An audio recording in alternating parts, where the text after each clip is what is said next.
But at the same time, he's also developed this reputation of being a real short-term mission, rescue mission sort of a manager, because he went into Lazio, rescued them, took them into the Europa League. He went into Juventus midway through last season, rescued them, brought them into the Champions League. Yeah. Obviously, Europe is so far away from Spurs right now, but is that rescue mission really on with him in charge? He's a firefighter, isn't he? That's what he's been brought in to do, is just to fan the flames and to take them down a bit and bring a little bit more stability back into the football club, bring performances in, energise them as much as possible. I think the appointment and the words from the ownership tells you everything, is that he's a short-term hire. He's not there for the long term. Maybe that's his biggest asset, is that he can only do things on a short-term basis. Apparently, you listen to people talk about who've worked with him, brings a high energy into training, but a real desire to run harder than other teams.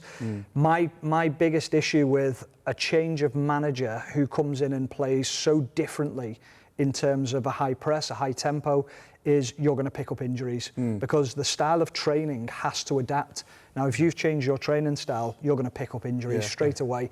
And that is a real issue because they don't have any players. Well, they picked up loads of injuries under the previous regime. And that is also another problem with the manager has to sort out when he comes in. I was about to come to that as well, because this feels like an appointment that is a lot more in sync with Ange Postecoglou, for example.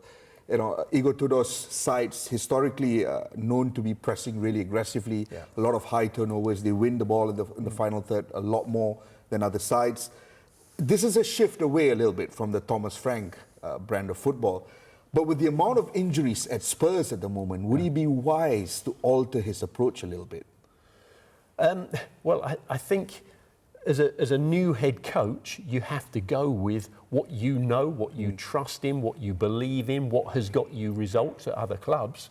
And I just think now is the moment that Spurs either sink or swim. Yeah, they are, make no mistake about it. Spurs are in a relegation dogfight. They are.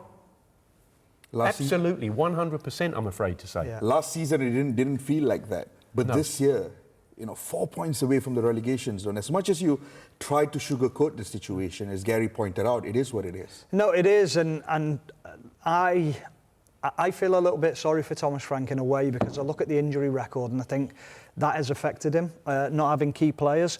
But then, is that his fault? Is that down to his methods of training? Is that something that was underlying at the football club anyway? Was there something more that needed changing behind the scenes?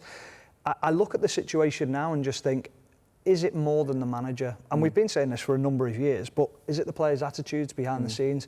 Do they need 3 or 4 more windows where they just completely get rid of players and change the dynamic within the changing room completely?